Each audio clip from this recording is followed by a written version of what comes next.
Tonight on Nation to Nation, Indigenous Services returns billions in unspent money to the treasury.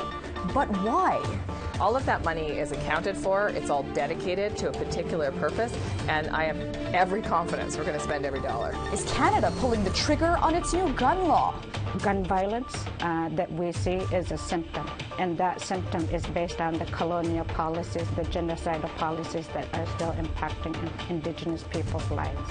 And speaking up for Indigenous languages during parliamentary committee hearings. Our languages must be respected and embraced as the first and original languages that come from this land and nowhere else. Good evening and welcome to another week of Nation to Nation. I'm Lindsay Richardson. Parliament is back in session after a 6-week break and already sparring over official languages, cost of living, and drug decriminalization. But another big question's come up. Why is the government returning billions of dollars to the federal treasury? Federal departments failed to spend $38 billion for promised programs and services in 2022. Indigenous Services Canada reportedly returning $3.4 billion, and Crown Indigenous Relations handing out $2.2 billion. Here's an explanation from Minister Mark Miller. I think it's important for your viewers or listeners to know that $2.2 billion or so has, for the vast majority, been paid out into communities as part of the settlements that we keep pushing on and will be pushing through in 2023. So joining us in studio now for context and clarity is Indigenous Services Minister Patty Hajdu. Thanks for being here with us today. Great to be here, Lindsay. So I guess as a first question, headlines are claiming that you failed to spend this money. Let's set the record straight. What's really happening here? Well, every year at the end of a fiscal year, there may be money unspent in a particular ministry. That's money that is typically dedicated to a particular project or specific legal obligations, and that's exactly what's happened here with Indigenous Services Canada. In fact, there's a large portion of that money that's allocated for out-of-court settlements that have not been dispensed yet, that are underway. Either the settlement process is being designed. There are a number of funds that are used that are request-based. So, for example, Jordan's principle, it's important to have enough money in that pot so that we can continue to meet our legal and moral obligations to respond to requests within 24 hours, no matter how small or large. And then there are infrastructure projects that have received approval, but they haven't begun yet to spend the money on that project. Sometimes there's delays. Sometimes it's just the timing of the feasibility study and the logistics of beginning a project in what particular month. So all of that money is accounted for. It's all dedicated to a particular purpose, and I have every confidence we're going to spend every dollar. Yeah, because I know the case with other federal departments is that they were not able to fund certain projects or services. So is that the case here with Indigenous Services? Not at all, no. Okay. In fact, I would say that we have more requests for infrastructure projects, for example, than we currently have the fiscal room for. But once we commit to a community, for example, yes, we can build that bridge, we can build that school, we can build those particular houses, and we have the funding for that, that community expects to be able to have that money available no matter when that project starts. And so sometimes a project might be in the very beginning stages where they're working with contractors on the proposal and the details are being refined. It doesn't mean that money won't get spent. It's just not spent yet. And so it's really important that we don't think of it as money that we can just move to another project that is still unfunded.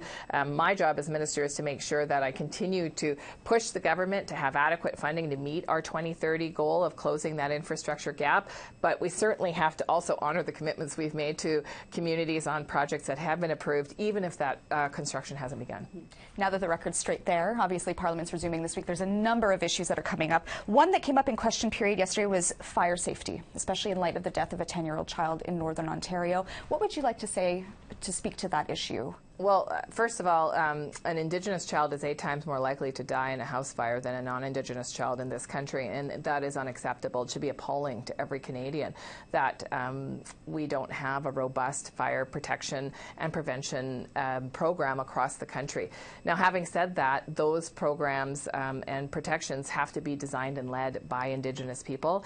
You know, the history of this country is colonial government, non-Indigenous, imposing solutions on First Nations that maybe well-meaning in some cases, often not well-meaning in other cases, just simply didn't work for First Nations communities. So in the months to come, we're holding a fire gathering with First Nations leaders, First Nations fire experts, the fire marshal, all together in the same room, talking about what not only the funding gap is, but what some of those structural issues are in terms of building up community capacity to prevent and to fight fire.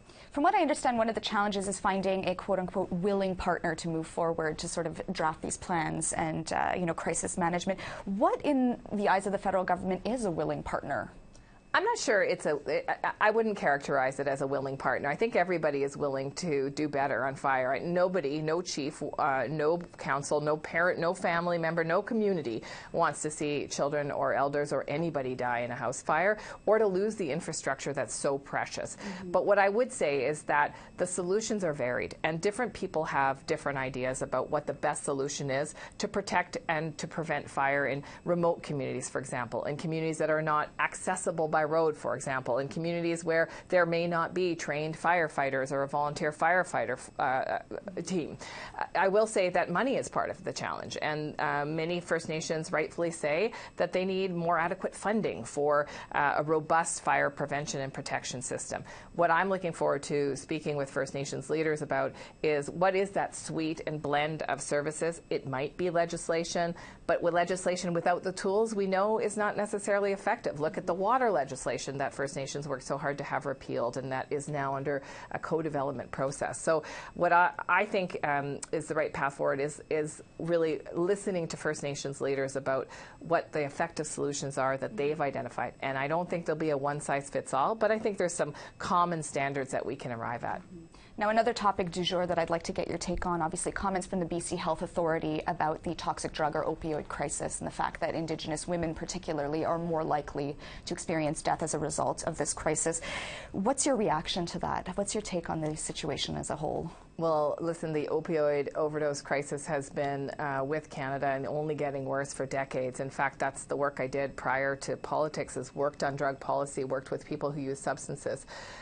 First of all, what I can say is that our government has pursued a vigorous policy of reinstating harm reduction. You know, under the previous Conservative government, and you hear Pierre Poilievre talk about this today, it was a simple don't do drugs, tough on crime approach that really doesn't work. Communities know that, and communities are looking towards solutions that are far more holistic than criminalization of people who use substances, for example, or seizing drugs. Obviously, we have to do a better job preventing toxic drugs from entering communities, but we also have to realize that if there is a demand to use substances, there will be the substances to meet that demand, and so we have to reduce the demand. And that means the holistic work that we're doing on child welfare, on child and family services, restoring control to First Nations over how to protect families and children and foster healthier children, so that we can actually start to reduce the number of people in communities that want to use substances. And finally, I'll say that compassion is critical in this space.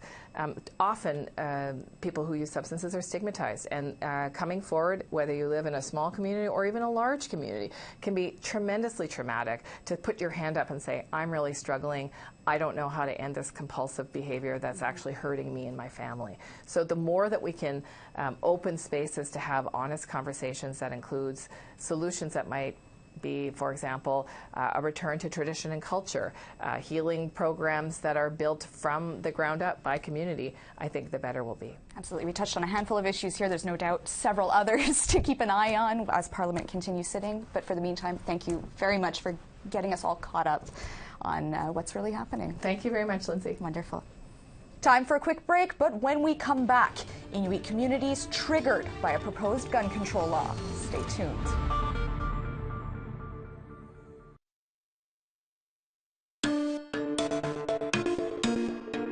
Welcome back.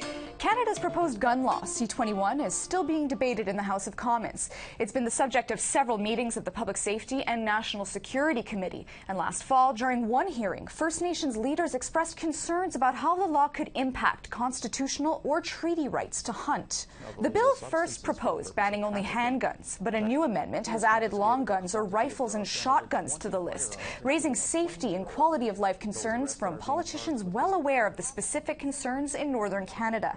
NDP MP Laurie Idlout said the long gun amendment to C-21 is out of touch with reality. She joins me now to explain why. Laurie, good to see you. Good to see you too, Lindsay. So that comment and your question raised in the House of Commons comes after a tour of communities in Nunavut. So I'm curious, what kinds of concerns are being raised by community members? I'm so glad that I could be here to amplify the voices of what I've heard in the communities that I visited. I must say that every meeting that I went to, the first question that was asked of me was what's going on with C-21. And it is very much at the forefront of people's minds in my riding. And their biggest concern is that it's going to impact their ability to both protect themselves from predators like polar bears, but also to hunt. Inuit and hunters use different rifles for different reasons and at different times of the year. A great example was provided to me for hunting seal. So in the summertime, when they're seal hunting in the ocean, they like to use a smaller rifle because they can only see the head of the seal. And so they need to use that smaller rifle because it's more precise. So they need to be closer to be able to hunt that seal. But in the wintertime, when the seal are basking on the ice, they can hunt it over a longer range. So they like to use a bigger rifle in the wintertime. So there's different uses for each different kinds of rifles, and to have them all listed on that registry is a huge concern. What I did share with them is that we first supported, the NDP being we first supported Bill C-21 because originally it was to address the handgun issue and the gun violence that we're seeing in urban centers. And so that's why we supported this bill, because it would help protect Canadians that live in urban centers. But when the Liberal government made that last-minute amendment to add the rifles in December, right before Christmas, that's when we had to rethink what we're supporting because it would infringe on the rights of Indigenous peoples. So that's where we're saying we need to rethink our position on this. Now, since you spoke up and did this about face, what's the reaction been to those comments? My constituents are very thankful that we've said we're not willing to support this amendment, because there was some confusion. Some people said to me, "Why would you support Bill C-21 in the first place when you voted for it? And why are you changing your minds?" And basically what my response has been is that the Liberal amendment is a mess that is made by the Liberals, and they need to clean up the mess that they've made. So we need to make sure that while they're cleaning up their mess, that we help them to do it, to help them realize that this amendment infringes on Indigenous people's rights. Obviously, as you mentioned, this bill is inspired by the desire to curb handgun violence, or just gun violence in general. And I'm curious, could you contextualize that a little bit for us? What is the situation like in Nunavut with regards to gun violence? There is an issue for sure, as with all other jurisdictions, and a huge part of what's going on are the lack of supports for Indigenous peoples that people say regarding mental health services. What we have to do is divert some of that energy and have those discussions in a different way. So one example that I always say is that there are resources in our communities. There are elders, there are healers, there are people that we can reach out to that can provide us the wellness supports that we do need. The problem with this lack of recognition by federal government is that they don't get paid. They end up being volunteers, so people feel like there's no supports for them. So we need to help make changes in other areas where the federal government can help Indigenous peoples be well again. Bill C-21, gun violence that we see is a symptom. And that symptom is based on the colonial policies, the genocidal policies that are still impacting Indigenous people's lives. Now, it is a little bit tricky, because obviously when we're dealing with issues of gun violence, mental health, there's a sense of needing to act urgently and push something through quickly to curb the problem. But as we've seen, that's often done at the expense of consultation with important players. In your mind, how can we have sort of the best of both worlds there? Move quickly, but also do it in a fair way. So it's good to know that some work is being attempted to resolve what's going on. There are the NDP are pushing the Liberals to clean up the mess that they've made, make sure that they remove that amendment so that we could get back to the original purpose of C-21, which is to make sure that gun violence in urban centers is being addressed.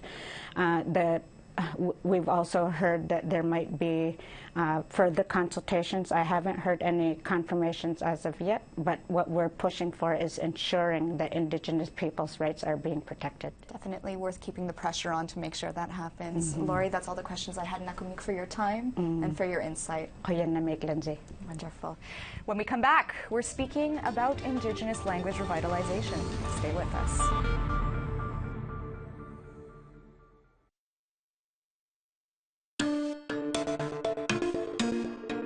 Welcome back.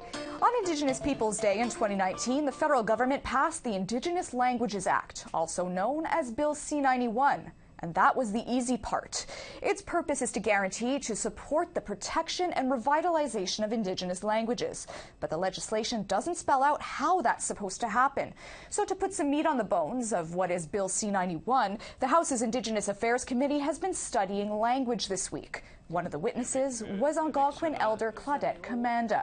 She told the committee how important it is for the federal government to support the act. Joining us now is Claudette Commanda. Welcome to the show. Thank you for having me here. So from your point of view, what is the purpose of these meetings on language before the Indigenous Affairs Committee?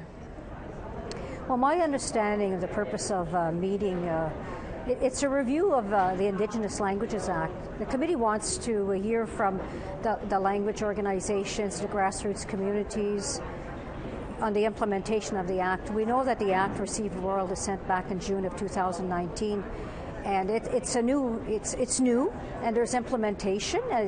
The act has been implemented, not fully implemented, but it's to review the implementation of the act and to hear from the grassroots, those grassroots language champions, on what is our position on the act, what can be done, what has been done, and it's to work together to fully implement the spirit and intent of the act. Now, when you were last on Nation to Nation, this was before C-91 was passed, you expressed concern that it was being passed through Parliament too quickly. So could you just remind our viewers why and address whether those concerns have been eased since then? Well, at that time, there was concerns because our organization, the First Nations Confederacy of Cultural Education Centers, this national non-profit First Nation grassroots organization created in 1972 with a national mandate to revitalize, promote, protect the First Nation languages and culture, which it was born out of Indian control of education. We were left out. We were left out in the discussions. We were left out in being called upon for our expertise, our wisdom, our knowledge, and our solutions. So we were left out of it completely. However, as time went on, then we were, our engagement was welcome, and we were able to provide our support or through our voice on especially, what the communities need and what were those concerns. And now to fast forward, FNCCC, our voices are being heard, and we do support the Languages Act, but there's always a caveat. But we still need to ensure that the grassroots communities are part and parcel on the full implementation of the Languages Act. And that means the Confederacy of Cultural Education Centers, we are the community, we are the past, the present, the future for language restoration, revitalization. We have the expertise in program delivery, language development. We need to be there. We need to be part and parcel to all the discussions, to the planning, to the policy making, and to the implementation of this Language Act. Obviously some very important points there. Now, you addressed the committee yesterday, so I'm wondering, aside from giving more power to the language speakers here, are there any other points you wanted to get across to the members of Parliament on the committee yesterday? Well, what's important is that we are hopeful that this language legislation is going to it's going to have a new change in the government's administration of language dollars. And what's important here again, and I have to stress it, and we have said it before as a collective voice of community members, that any funding that's going to come out of this language legislation, it cannot be delegated to political organizations. It cannot. Political organizations are not nations. We are the treaty holders. We are the inherent right holders of our languages. Any funding that comes out of this language legislation has to go to the communities, and the government needs to work with these First Nation grassroots organizations that are well established in program delivery, in language development, because we are the representatives of our communities. So I cannot stress it enough. Political organizations cannot have this funding, and they cannot delegate this funding. It has to be, the relationship must be with each community and the federal government. So my next question was actually about funding and whether or not more funding from the feds could actually be the cure-all to fix the erosion of, Indigenous language speakers. But so it sounds like you feel that it's about redistribution of those funds to ensure that they're going into the right initiatives. Am I understanding that correctly? We know that funding is not the be-all answer, because you still need to have the will. You still need to have the encouragement and the inspiration for your language to build that self-esteem. But the reality is our communities are saying it's long overdue. And I will mention that what many of our community members are saying is that the Government of Canada, if they're truly with the spirit and intent of this language legislation, and that spirit and intent is about revitalizing and protecting First Nations or Indigenous languages, not just for today, but forevermore, those 7 generations and beyond. Well, if they're true to this, they have to understand and respectfully provide that same level, at the very least, the same level of funding that they give to the French language or any other or second language. After all, the First Nation languages, Indigenous languages, are the first original languages of the land of this country called Canada. So it's time that our languages are validated, that our languages are respected for the wealth, but more importantly, our languages must be respected and embraced as the first and original languages that come from this land and nowhere else. Well, we are in the decade of Indigenous languages, so no better time to apply these changes and to really allow them to flourish the way that they deserve. Absolutely. And with that, Claudette Kamanda Miigwech, for your time and for your input on this issue, and here's hope that a change is coming. Oh, we always have to be hopeful. Hope is free. And I know that the Creator is, and our ancestors are praying and guiding us, and surely in time we shall see that all our languages will be in a healthy state for our children today and tomorrow. Thank you. Miigwech. And with that, a minister, an MP, and a committee witness, we bring this week's episode of Nation to Nation to a close. If you missed any part of tonight's show, you can check out our website at aptnnews.ca or swing over to check out our podcasts at aptnnews.ca/podcast. I'm Lindsay Richardson. Thank you for joining us, and until next time.